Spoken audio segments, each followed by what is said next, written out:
So when it comes to growth, how much are you guys spending a year on marketing to get new students into the body of Faith Lutheran?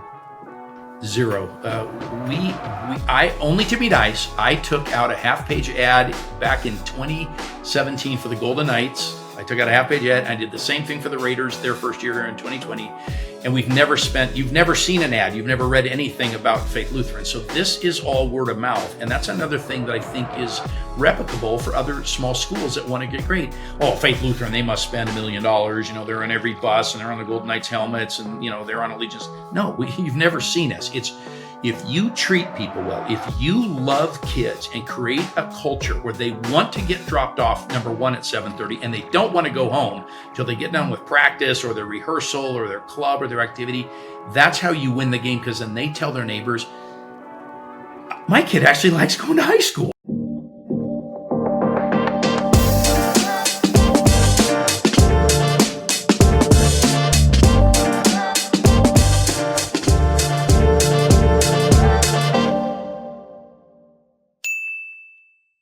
First of all, Steve, I just want to say thank you for coming on the podcast, man. I'm really excited to be able to share your story. Just the impact that you've had on me personally about what it means to be a leader who can cast a vision, who inspires other people to be better, is a huge reason why I wanted to have you on the podcast, man. So thank you so much for joining us. I really appreciate it. Well, you're welcome. And I'm sincere when I say I'm honored. I feel privileged. You're a young man. I think, man, I want to be like him someday. Like he's a leader. He brings people together. He's an entrepreneur. He's a thought leader. So the feeling is mutual, my friend.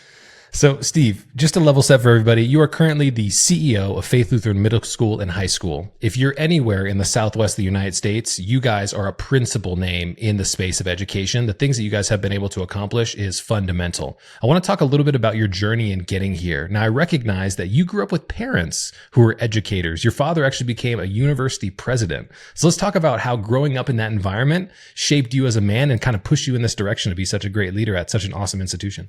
Yeah, thank you. And yeah, both my parents were educators. My mom, pretty much a lifelong kindergarten teacher at one end of the spectrum. And then my dad was in higher ed most of his career. And as you noted, I think the last 17 as the president of Concordia University in Wisconsin. And so I saw the joy that they had. And my dad at one point was a teacher and a coach, and my mom a teacher. And I just saw the joy that they had every day. And that certainly had an impact on me growing up, that, hey, I kind of want to be like them. They seemed to have joy. They weren't the richest people on the block by any stretch of the imagination, but money couldn't buy happiness, and I grew up in a great family. And then I had a really influential high school football coach who was an English teacher my senior year, and I just wanted to be like him. And so when I went to college, though I had aspirations to coach at the Division I level, was really why I went to college and started my coaching career in Texas, thinking that might be the best way in high school football there to work my way up. But at the end of the day, I became a high school English teacher and a high school football coach, really because of Dr. Kurt Krieger, who had a big impact on me. And I thought I just want to be like him. He impacted me both in the classroom and on the field.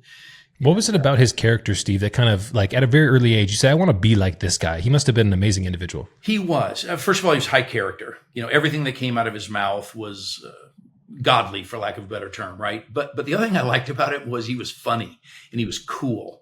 And he just had a love for us high school kids that was infectious to me and made me want to follow him. And I found that in my own teaching and coaching and leadership. If I love and respect a high school or middle school kid first, they will run through a wall for you. They're not interested, I'm Dr. Buuck and I'm CEO, I got all these fancy. They don't give a flying leap. But if you love them first, kids are awesome today. They as I said, they'll run through a wall for you. So I learned a lot of that for him, because I found as a player, I would do anything for that man. And then my dad hired him at the end of my senior year I was in Portland, Oregon, to go to Concordia University of Wisconsin, where I went and played. And then he was a wide receivers coach. I was a quarterback. So I got to work with him. My wife and I took more classes from him in English in college. And so I really feel blessed. I had a lot of years with him.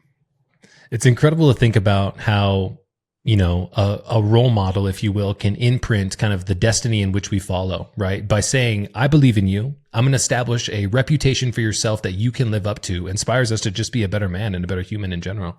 Yeah, I agree. And I want to quick segue. One other guy, my 8th grade principal, I went to a little Lutheran school in Portland, Oregon. I was in trouble all the time. I wasn't a mean kid, but I was shooting my mouth off and shooting spit wads at people and just doing stupid things.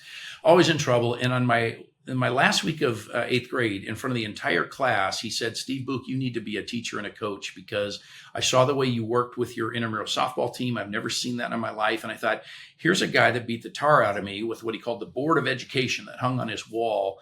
But he saw something in me that here I am, almost 63 years old. And I remember exactly what he was wearing the day he said it, because here's a guy that showed me grace. He had to show me a lot of law.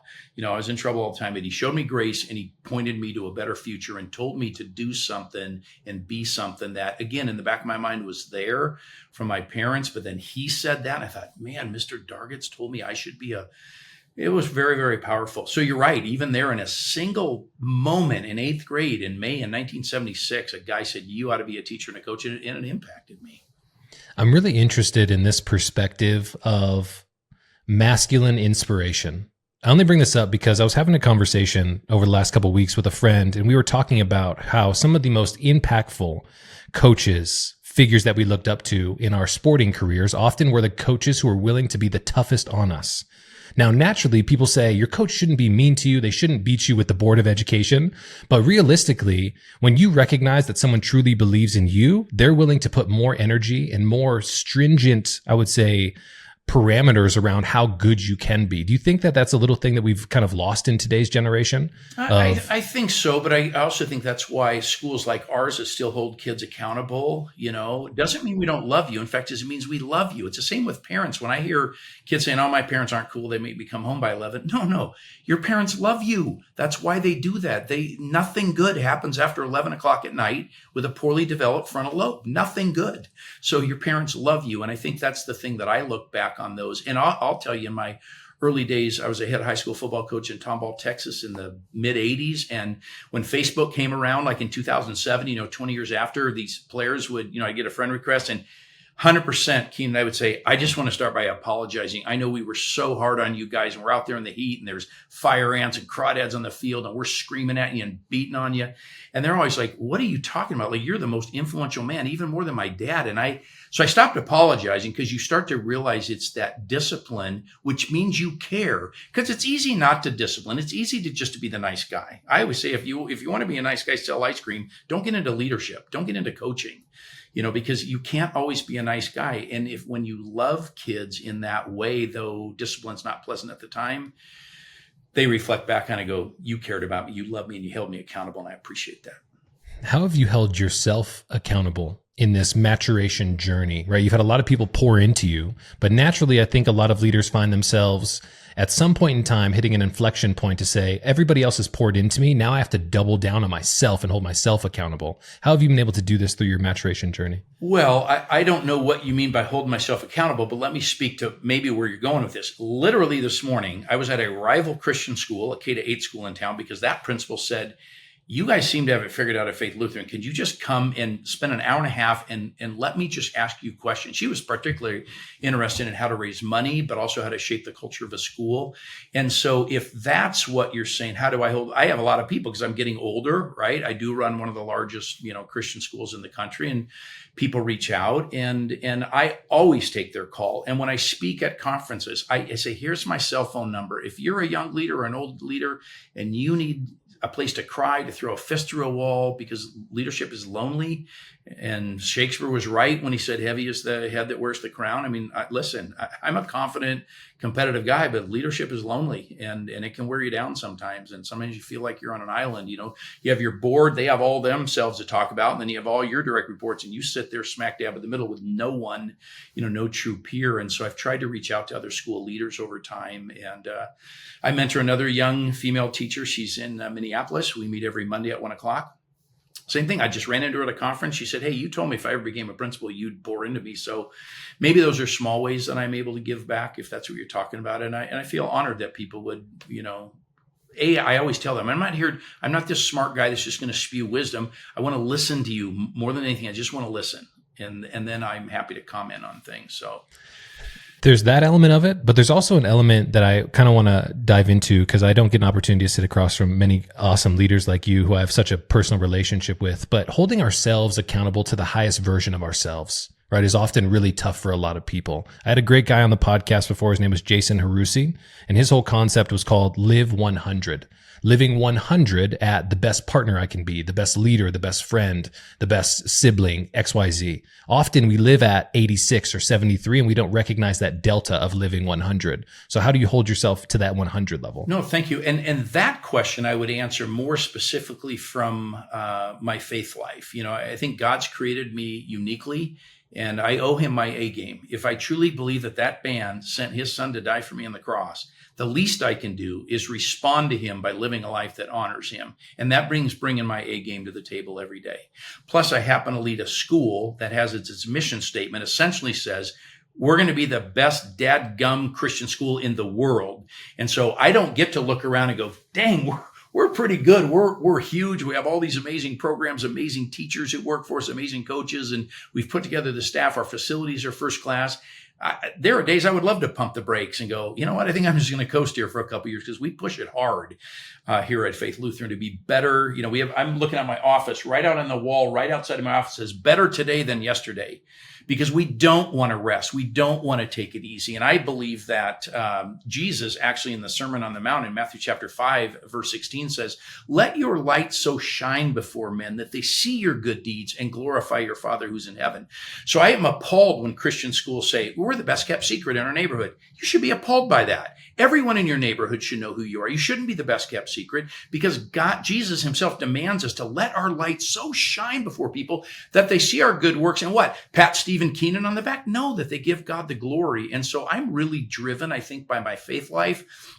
I'm old school. I don't take a vacation day on a day that kids are here. I wait till Christmas or the summer or Easter to use up my 20 vacation days a year. I'm just wired that way, that old school, go to work. I come to work sick. I've had some major surgeries. They're like, oh, you're going to be out for 6 weeks. I'm like, you're crazy. I am not missing school for 6 weeks. And I'm fighting with unemployment, or not unemployment, but with disability because they're trying to tell me I can't check my emails from the hospital bed or I have to get, I said, are you crazy? I'll have way too many. I'm not wired that way to not work. So part of it's in my DNA. I think it came from my family, but I think this notion of wanting to bring my A game every day is really a response to what God has done for me. My mom always said one phrase to me when I was leaving for school, middle school, elementary school. She said, be a leader, not a follower.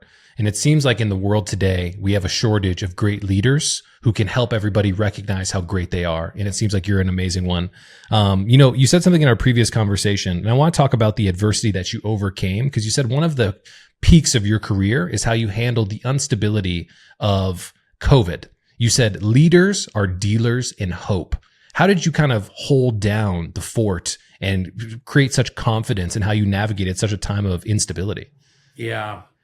Boy, I'm getting PTSD. Are you just using the word COVID? That was easily the most challenging, part. I think of any of us who led, whether it was business or industry, or certainly trying to open schools when you had half the population, telling me in emails, I hope you rot in prison if you open your school. Kids are going to die. And I had the other half saying, if you make my kid wear a mask, you know nothing about science and you're an idiot, and trying to kind of navigate through that. But as I think of that particular question and that particular quote by Napoleon Bonaparte about being a dealer in hope, that was so in my mind, especially from March 16th, the day that we shut down, through the date we finally opened up, which was in August. I think it was August 20th. We delayed it for a week, just making sure we had everything in place. But every email I would send home, because if you remember when Nevada got shut down, it was like, school is going to be closed for at least 2 weeks. So I would say, hey, they're saying we're closed for 2 weeks. That means on, April 3rd, we are planning to be back fully. And here's what we're going to do if that happens. Then they would say, oh, now schools are going to push back till after Easter on April 16th.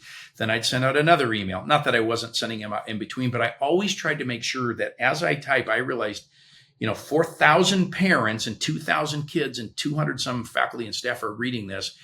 I want to be a dealer in hope, and I don't want to ever be doom and gloom. Listen, there was 5% of me inside that I thought, I don't know what's happening in the world with this COVID. I may die. My wife and I talked about that. I was 95% sure we were going to be okay, but everything I wrote was always like, hey, we're coming back. And now because as soon as the NIAA would say, hey, we want spring sports to start on May 1st, I'd send that out. Hey, we're going all in because sports are coming back May 1st. So whatever I got, and I would always temper it with, at the time of this writing, this is what the governor's saying, or at the time of this writing, this is what the NIAA. But I've always found myself being by nature an optimist. I want to put the best constructions on things. I think it encourages people. I think it provides the hope that you talked about. And so that was a time in my life that quote meant more to me than ever, that I had to be the dealer in hope among all the fear and the uncertainty and the doom and gloom, that somebody's got to A, be a voice of reason, and B, be a voice of hope. Setting the tone. Yeah, indeed. No question. Here's an interesting, you say that you're an optimist, which I completely relate with. Over the last couple of years, I've gotten a lot of flack for being toxically positive because exactly my reaction, which is insane. So what I've had to do is create a framework that everybody can understand to put the sense of accountability and power in optimism. And I call this practical optimism. Looking at the field, or the laying of the land, if you will, and having the choice to be optimistic about where we are going, because that gives me power. What do you think about that element of, first of all, toxic positivity, but the second, practical optimism that kind of is grounded in control and authority? I think the 1/10000000th of 1% of the people who don't like toxic optimism ought to live on the same island by themselves for the rest of their life and not pollute the rest of us who see hope in this world, in this life. Look, the other thing, and you can read it in Good to Great, leaders are not just dealers in hope on one hand, but we also have to define reality, right? That's our job. And so I don't ever want to lose sight of reality. I love to be transparent. When I talk to people, whether it's our finances here at Faith Lutheran, I want to be fully transparent because, again, that helps shape reality for people. And so I think you can do both and remain positive and optimistic, even though, look, sometimes things look bleak, in life, whether it's rooting for your favorite football team that is a severe underdog, going into the weekend, or just, how we run our jobs or our families and, where we're positioned in the marketplace and all those things. But I think I've found that, again, I don't think I have a lot of skills, but I think I've done that well. I think I've been able to balance the tension between reality, defining it for people and being transparent, but also, being a dealer in hope. It's incredibly powerful, man. And I just love your just grounded philosophy and leadership is so powerful. One thing that you said in our previous conversation was, you being a quarterback, you do not block and tackle, right? And being the CEO of the organization, you also have to put so much trust for everybody in the organization to execute on the vision. So what do you mean by you're a quarterback, you don't block and tackle when it comes to running the organization today? And then I want to talk a little bit about your coaching mindset when it comes to building the team as well.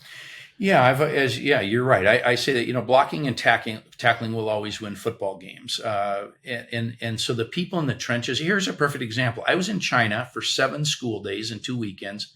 This school that we had football games, classes were taught, bells rang, kids got educated, the Cupcake Wars Club won. Nobody gives a flying leap if Steve Buuck left. So another thing I've told myself, Keenan, is you need, as a CEO, as a leader, as a quarterback, you need your people a whole lot more than they need you. And I really believe that with every core. So that allows me to flip the organizational pyramid upside down and go, hey, here I am at the bottom serving you. I'm the least important guy here because I can miss 3 weeks of school. Nothing's going to change at Faith Lutheran. Now, I would like to think long term, if the voice, of me being a vision caster, I call myself the CRO, the Chief Reminding Officer, right? That I am on mission. I talk about mission all the time in vision. I think long term, you need the CEO, but on that day to day, the teaching and learning and running the band and being the football coach and the cool things that happen during the day and after school, I'm really unimportant here. And so that's kept me very humble to realize that I do need these people more than they need me. If a teacher calls out sick, we're dead. We have got to get a substitute in there.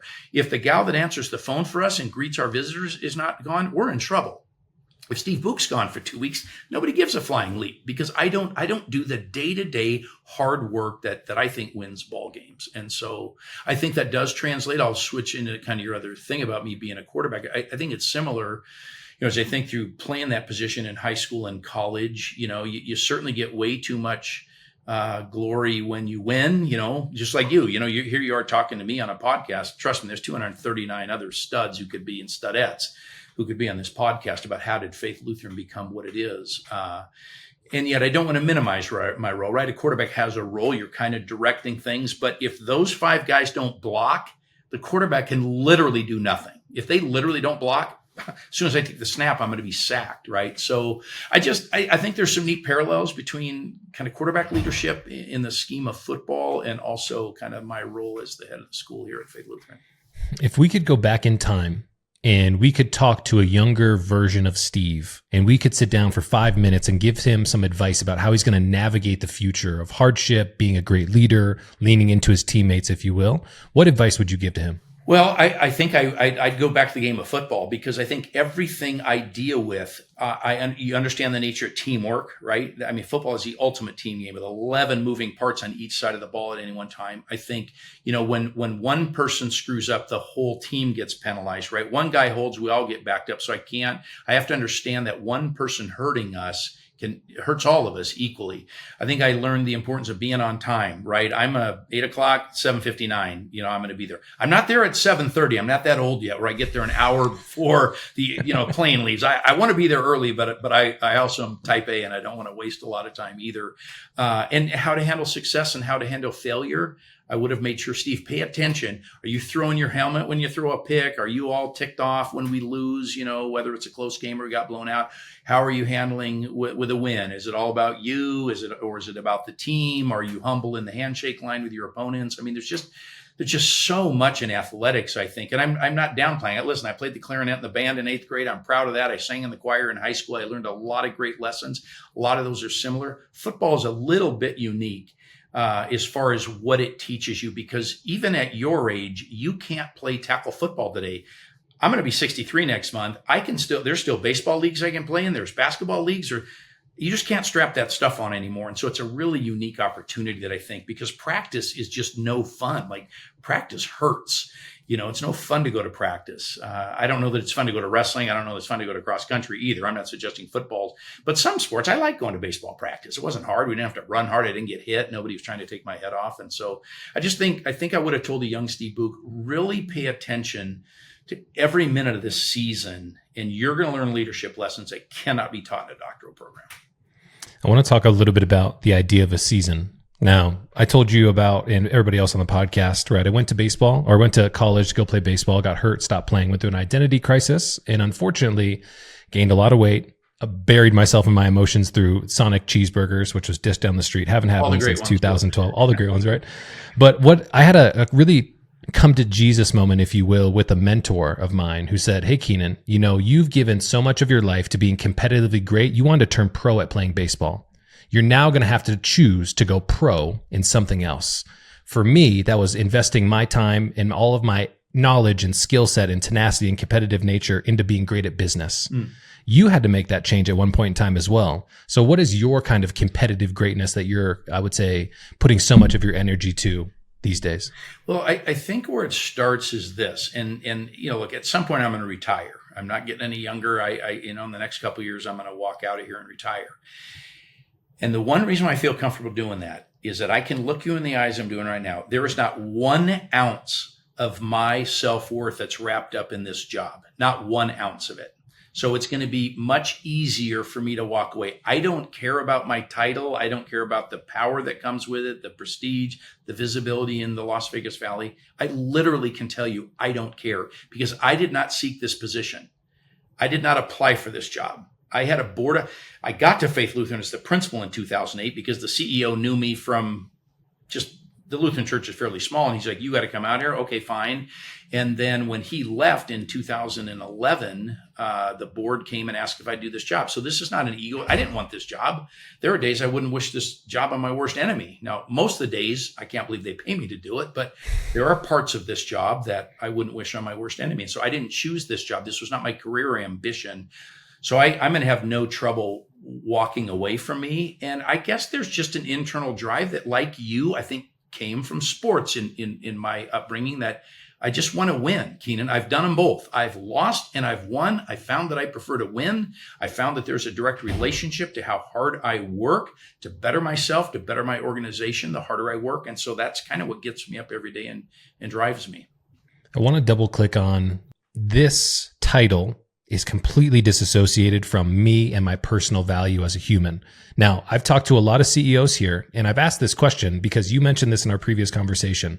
A lot of people can't even fathom separating themselves from the title of CEO. So let's kind of break this down and double click on this for a second, because we have a lot of younger leaders who listen to this who often identify with me as the founder, the business guy, the CEO of my team, right? How do we separate our sense of self-worth from the title that we have in the job that we do?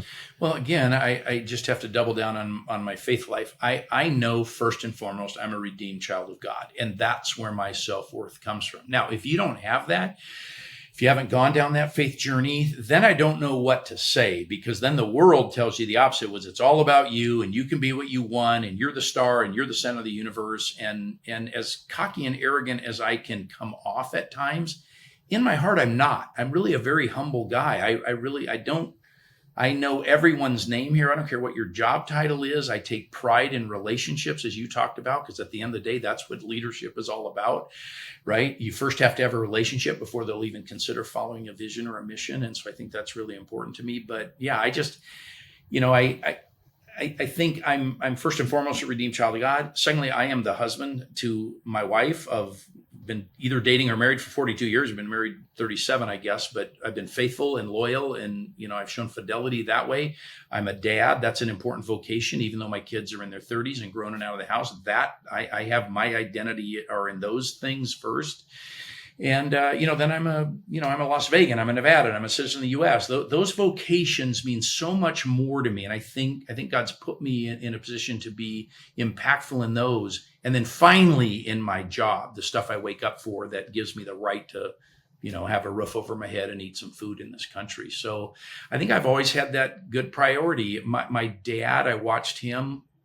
He launched universities all over the world, never took a dime. He just never cared about money. Now for him, he's a real educational entrepreneur. Maybe I get a little bit, from him. But I just watched him, the stuff doesn't mean anything to him. And I probably like stuff a little bit more. I probably drive a little bit nicer car than he drives. But I've had some really, the guy who I love and admire the most on this side of heaven is my dad. And I just think I've picked up some bits and pieces from him, and it's influenced me in that way. I've heard a lot of really successful business leaders in the community, entrepreneurs, if you will, talk about the most important relationship that you will have in determining your success is the partner that you choose.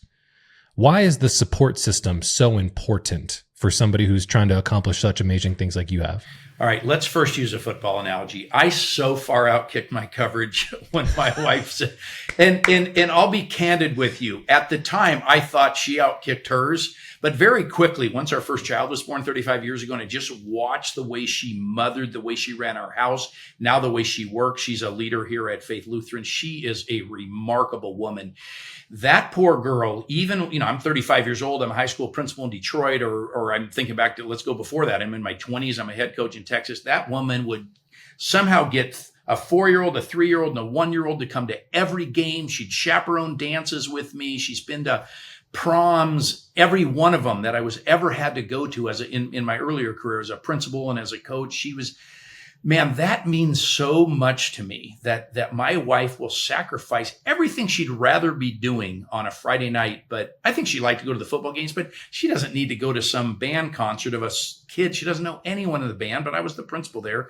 She's always gone. Her support is, I don't know what I would do if I went home to an empty house and I didn't have a cheerleader like her, championing me and just letting me put in the hours that it takes to be successful as a coach, as a principal, as a CEO. I mean, she's just been, I would agree. Whoever said that, I can't imagine I would be where I'm at, especially emotionally and mentally, if it weren't for picking a really remarkable wife. And let's face it, it's a little bit of a crapshoot, right? You're 22 to 24 years old. She's cute. You think she's nice. You seem to have some, but do you really know when those kids are born, what kind of mom they're going to be, how they're going to love you when things don't go your way, and how loyal and faithful they're going to be to you? You really don't know as a 22, 24-year-old. So I just praise God all the time that he sent Julie into my life, because she's been a key. I mean, it's so fundamental, and I think there's a lot of swirling topics on social media about what it means to be masculine today. And there's a lot of ideas that say hey, we should have as many girlfriends as possible in XYZ. And it just seems like the wrong the wrong message for sustainability and support in our lives, because life is turbulent and you need a partner who can stand next to you in thick and thin. No. That longevity, that loyalty over time, and my wife and I will laugh sometimes. We'll have some pretty heated arguments, and we're like, we love each other more than anyone. Why are we arguing over how much you paid for a gallon of milk when it was on sale? It's just, we're just so asinine. So, but I think it's that, you kind of build what I would call idiosyncrasy credits up, that over time they're able to live with that occasional blip in your attitude toward them, or your, the way you treat them, because they've seen over time there's this consistency. And just be throwing people in and out of your lives, I couldn't live that way. And again, I think there's a biblical basis for why I believe what I do. But I just think, even on a forget Christianity, forget any religion, I think, to your point, to have a mate, to have a partner that is just there for you through the thick and the thin, and to hold you accountable, right? And yes, to argue back at times, right? I think that's all part of a healthy relationship. So high compassion is what we call that, right? When we love somebody, we're willing to hold them accountable to who they can be. And sometimes we have to challenge them to say, hey, you can be better. Really, really important. I want to talk a little bit about the number one responsibility of a CEO is to cast a vision so large that highly skilled people can find themselves being successful in the vision that you cast. What vision are you casting for Faith Lutheran, and just for the people that you inspire every single day by showing up and being who you are? So I noted it earlier in our vision statement. I really have no interest. We're on the same street as a school here in Las Vegas called Bishop Gorman. Outstanding high school, really dominant athletics, do a lot of things well. And when I got here in 2008, first, I was principal at Faith Lutheran at the time, and I called the principal at Bishop Gorman, and she and I got together, and people at Faith Lutheran were like, oh, Bishop Gorman, they're like, first of all, nobody intimidates me. There's no one in the world that intimidates me. And if they're doing some things well, let's learn and grow with them. Now, people will say, even back then, like, do you want to be better than Bishop Gorman? I said, I have no interest in, my vision statement isn't to be the best school on Wallapai. That's not the vision. The vision here is to be world premier. Like, I want to be the best Christian school in the world. I don't want to be the best Lutheran school in the U.S. I don't want to be the best school in Las Vegas. I want to be world premier, because I think we, not out of ego and arrogance, but out of, we serve the world's premier God. And I think we owe him our A game every single day when we show up. And so then let's boil this down into mission, because I referred to myself as a CRO. So our mission statement that I wrote when I got here was a paragraph long. I'm just a football coach. I couldn't memorize the thing. Something about academic excellence in the Southern Nevada community and whatever. So it's 4 words: everyone prepared, everyone saved. And I want to make sure that we do the best possible things in the classroom and outside of it to prepare kids for life deeper into the 21st century. But then 1 Timothy 2:4 says that God desires all men to be saved. And so we're in a really unique school that, as a Christian school, 60% of our kids are essentially unchurched. About 30% never go to church and or go to, we have all the world's religions here: Hindu, Buddhist, everything that you can imagine, LDS to, all of the world's religions. It's wonderful. I love it about Faith Lutheran. And then another 30% of our kids say they go to church once or twice a year, probably on Christmas and Easter or one of those. So essentially a large population of unchurched. And that's what really gets my heart thumping is, can you do both? Can you be academically rigorous and excellent in extracurriculars and still not apologize for being a Christian school? And if you look back in the history of like higher ed, Harvard was only a divinity school. They only did Jesus well. And then they said, you can't do Jesus well and be academically credible. So let's kind of get rid of the Jesus thing. And so a lot of schools have sacrificed their Christian mission on the altar of, we can't be good academically. And what I want to prove here at this school, what gets me up and gets my heart thumping, is we're going to do both. We're going to be excellent in athletics. We're going to be excellent in the arts. We're going to be excellent in clubs. We're going to be excellent in the classrooms. Our kids are going to get in the nation's best schools, and we're going to win some games. And we're going to be jaw-dropping in the arts. And we're going to have so many clubs on this campus that kids are going to be able to find their passion after school. And so that's really the vision I think that we're casting. And with the word everyone in there also comes, growth. And different types of students. So we have kids with Down syndrome in our school. I'm proud of that. I don't just want, it's not smart kids prepared, smart kids saved. I don't want 1,000 kids here like it was, because it doesn't say 1,000 kids prepared, 1,000 kids saved, right? And at some point, we're going to hit a finite number of kids on this physical 50-acre campus. So we've launched what we call Flow, Faith Lutheran Online. So now there's 8 billion people in the world. 6 billion are probably connected to the internet. Any of those people can go to Faith Lutheran. So how do we extend our reach even beyond 2015 South Wallapai? And that's the other part of the mission that I'm trying to kind of push us through. And growth is hard. Schools are easy when you have 100 kids. That's why almost every Christian school in the country has less than 200 kids, because that's easy to manage. It's hard to work here. Our teachers have to work hard, our administrators work hard, our counselors puts a strain on the accounting office and the advancement team. I mean, the facilities, there's a lot of strain. But I believe it's God pleasing to be excellent. And if we can, if our excellence attracts people, then, that's really what's going to drive us forward. So those are some of the things I think about. So when it comes to growth, how much are you guys spending a year on marketing to get new students into the body of Faith Lutheran? Zero. I only to be nice, I took out a half-page ad back in 2017 for the Golden Knights. I took out a half-page ad. I did the same thing for the Raiders their first year here in 2020. And you've never seen an ad. You've never read anything about Faith Lutheran. So this is all word of mouth. And that's another thing that I think is replicable for other small schools that want to get great. Oh, Faith Lutheran, they must spend $1 million. They're on every bus and they're on the Golden Knights helmets and, they're on Allegiance. No, you've never seen us. It's if you treat people well, if you love kids and create a culture where they want to get dropped off, number one, at 7:30, and they don't want to go home till they get done with practice or their rehearsal or their club or their activity, that's how you win the game. Because then they tell their neighbors, my kid actually likes going to high school. I don't have to stick a gun to my middle school kid to get him to go to school. It's not rocket science. Treat kids exceptionally well. Create a culture where they're loved. Create a culture where there's opportunities for them to find their passion. And hire adults like we have here at our school that genuinely love these kids. And this is how it happens. So it's worked for us. I'm jacked up right now. I wish I had a time machine so I could come back and move here from Detroit a little earlier, man. I would have loved to go to Faith Lutheran. You would have killed it here. It would have been great. It's just so cool because, we talk about confidence. We talk about having a reputation that we can live up to, but there's an element of conviction that comes out from people, which is the best sales secret sauce, is we have so much conviction for what we do here because we have proof by not saying confidence comes from shouting affirmations in the mirror, but having a stack of undeniable proof behind us that says we are who we say we are. And you are who you say you are based on the proof in the pudding, man. Yeah, no, thank you. I don't think I have a lot of gifts, but if you would really hear me go off about faith, I have people come up and say, like, your passion, it is evidently, you're not pretending that you love that place and you love those kids and you love those teachers. And I'm not, I don't have to pretend. I get every day and go, oh, this is going to be awesome. I work at the best school in the country and I'm happy to be a really small part of it. So thank you. Yeah. So here's the other question. When you recently had a conversation where you were, I believe, at a local casino up at a high floor and you were overlooking Faith Lutheran with a student who graduated in 2011, highly successful individual. And he said, oh my gosh, Dr. Buuck, look what you guys have accomplished. You had a little bit of a tough time calibrating all of the progress and things you guys have accomplished.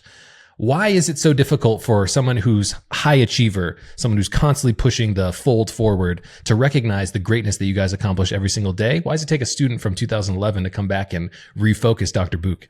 Yeah. Thank you for bringing that up. That was a very poignant moment at Red Rock just a couple of weeks ago. But I also heard it at homecoming that kids from like 2019 have been like, oh, great, now you built that. And I'm like, that wasn't here when you were here. I think when you're, look, at a lot of ways I fly at 30,000 feet, but a lot of the ways I'm in the weeds. And because I keep seeing something better down the road, I haven't had time in my 17 years here to look back and go, wow, none of this stuff wasn't here. You just, when you're in the day-to-day and you're in the moment, you're raising money and things are building, there's always been a next project at Faith. That's why. I don't think we've ever gone 18 months without building something in my 17 years here. And so it's just this constant progression to getting better. That's hopefully in retirement, I'll be able to look back and say, wow, God used a real simple guy, to help move his ministry forward. Not by himself. There's a lot of heavy lifting that all 240 people do here every day. But I hope to take some time and breathe, because when people like you asked me that question, or when that guy said that, I thought, man, I guess we have. Yeah, none of this stuff was here in 2011, when I took over. And my predecessor, by the way, I have to compliment Kevin Dunning. He was a remarkable leader and really got the flywheel, right? If we use good to great, he's really got that thing. He and his staff back then got this thing spinning. And so we've really been able to stand on his broad shoulders and candidly the people before him, right? There's someone started this school, Gerhard Meyer, in 1979 with 43 kids at First Southern Baptist Church. I mean, that took a hero. That's a giant on whose shoulders we stand today. I'll promise you, in a lot of ways, it's easy to work at Faith Lutheran now than it was when you're not even sure if you're going to make payroll every 2 weeks, right? And so I look back at the history of our leaders and think God brought each of those people at the right time. And, I hope I can look back and say, he actually used me. I think I was helpful in pushing the mission forward. And I think the other thing I need to say, since this may go in public, is you have to have a board. In Christian schools, especially Lutherans, I shouldn't say Christian, Lutheran schools, we're German. We don't like to spend money. We're afraid to take risks. And I just really have to give our board a lot of credit for saying, sure, you want to stick 14-year-old kids in an airplane and start a flight school? Great idea. I mean, there's plenty of boards that would say, are you smoking crack? Like, you're crazy. Don't do that. And let's not grow and let's not get big. We're going to lose the family feel. It takes some courage to say, we're not going to lose the family feel because we're going to hire people who genuinely love these kids. And that's going to make a big school feel small. And it's my favorite compliment. I get it every year from some random family. Oh, you know what I love about your school, Dr. Buuck? It feels so small. It's like a little family. And like, we're the largest Christian school in the country. If you throw the Catholic Church out, the largest, and it's not small, it's big. But when you hire well and you hire people who generally love these kids, then it feels small. So, turned 34 a couple weeks ago, and I was very intentional about thinking about what can I be very intentional about while I'm in this chapter of my life. And what I was thinking about was an exercise. I always think about 85-year-old Keenan, right? What is he going to be thinking about 34-year-old me? And the one message that I got from talking to future Keenan was a reminder to enjoy the process. The one regret I do not want to get to is me being 60, 70 years old and looking back and saying, hey, we were so focused on the next thing that we forgot to enjoy the journey that actually mattered. Right. And so that's my biggest intention for this year. No, that's wise. And I don't know that I've done a good enough job celebrating the successes with all of us along the way. Because again, a lot of people, every single employee, but then you have to add kids and kids who used to go here and their families who trust us. I mean, there's just a lot of people that have to pour into this place. And I'm not sure I've done a great job of celebrating. But if I can just talk to our young leaders for 1 second. I mean, I think back some of the stupidest things I ever did in my life. When my wife was pregnant with our first child, I happened to be coaching basketball in Texas in 1988. It gave me something to do between football and spring football. So they made me the varsity basketball coach. And we had practice, I'll never forget it, on Sunday, November 28th, 1988. I'm at a school of 100 kids. Do you think winning a basketball game on Tuesday if we don't have practice that night? I made my wife in labor with our first child drive into Houston, Texas, because I had to get to basketball practice. Now, I didn't do it because I'm a jerk husband. I literally had my priorities screwed up. We talk about it as a Christian God family school.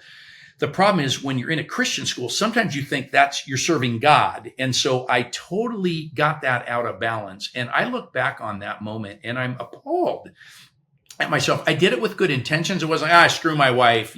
I've been in labor. I know what that's like. You can drive down to Houston, Texas. It's only 25 miles from here. And it wasn't that. I wasn't that stupid and ignorant, but I honestly thought, no, I called practice and we have practice tonight and I have to go, and it's a Sunday night practice over Thanksgiving. Who cares? I don't care if you're the best team in the country. You can afford to give your kids a night off. And I would just remind young leaders, don't sacrifice those you love on the altar of working too hard. Don't get those priorities out of order. Even if you have no God in your life, family, job, don't screw those up. I regret missing my daughter's, 8th grade play because I feel like I need to be at the district soccer game, in the grand scheme of life. I didn't help them win by being there. It's nice to show your support. I like to go to things, but my family should have taken priority. So that would be a piece of maybe advice I'd give young leaders. Yeah, I'm reading a book right now. It's called Buy Your Time Back by an author named Dan Martell. CEO is very successful in the SaaS space. He got engaged to what he called the love of his life when he was 27 years old. And he went so all in on his career, 27, 28, 29 years old. By 29, she left him. And what he found out was he was building a life for them that she never even got consultation on. And so it's like we have to build the life in collaboration with our partners, because often this high achieving mindset, especially from the masculine perspective, is I'm going to go conquer the world and bring it back to my family. But often conquering the world is not what the family asked for. Right. No, those are great insights. Yeah. So last thing I want to talk about here, Steve, is where we're going, right? So you've accomplished a ton in these 18 years in which you've been leading the organization, right? So here's my question for you. What are some of the low-hanging fruit opportunities that you have in front of you as we're kind of tackling the next, let's say, 3-4 years of Faith Lutheran? Where are we pushing everybody to go? Well, I'll repeat. Number one, I really want to push our online. I've had some good conversation with Grand Canyon University. If you're not familiar with them, they 15 years ago didn't have a single online kid. Today they have over 100,000. I said, you guys figured it out in the higher ed space. Nobody's figured it out in the K-12 space unless it's free. So I want to know, I need them to help me scale this thing. So that's number one. Number two, we're in the middle of a large building project right now. That's going to be about a $50 million STEM building for all the science, technology, engineering, and math, which will be a 2-story, 100,000 square foot, really state-of-the-art building. It's what our constituents, our board, and our faculty want us to build. And number two, I think as you look at the future, I think with technology, I think most of us know that the huge percentage of the jobs, especially the new jobs, are going to be in the STEM fields. And so I think it's the right thing to do. So that project, we haven't broken ground yet. We got the grading permit. So I guess we've broken ground. We don't have a building permit, and we're still trying to raise money for that because, $50 million is a lot of money. We don't have $50 million in cash lying around here at Faith Lutheran. So I think those two projects are probably my biggest two as far as what I want to see happen before I retire and hand the reins over to a different man or woman who's going to be the next CEO. And I'm excited. I know that next leader is going to be standing on the shoulders of a true giant, right? Who's pushed your organization and just the culture of what you guys have been able to create at Faith Lutheran, man, so much farther than I think even you could have fathomed back when you took over in 2011. So the last tradition that we have here on the podcast is our previous guest wants to ask you a blind question. Now, their question was, how do you value yourself each day? Well, I'm a fat tub of goo. So on one hand, you could say I must not value myself, but on the other hand, I eat like a champ. So I eat whatever I want. It's the beauty of being 62, almost 63 years old. My mom's not making me eat my vegetables. If I just want pizza, that's what I'm eating. If I have a drawer full of candy here, it is what it is. So I probably spoil myself that way by just eating whatever the heck I want. Not that I don't get out and walk. And on Saturdays, I try to ride my bike up to Red Rock, right? I mean, this body's a temple given to me by God. I have to be a little bit careful with it. I'd love to live for another 20 or 30 years. So yeah, I guess that's what I would say. But again, I'm at a phase of my life where I get to do, if I want to read a book, if I want to watch a football game on TV when I get home, if I want to travel with my wife, that's the beauty of being an empty nester. You can kind of control your own free time and do whatever the heck you want. And I'm selfish enough that I'm willing to spoil myself on different things like that. Well, Steve, from the bottom of my heart, you are the definition of heart and hustle, my friend. Thank you so much for coming on the podcast. I really appreciate it. I'm honored.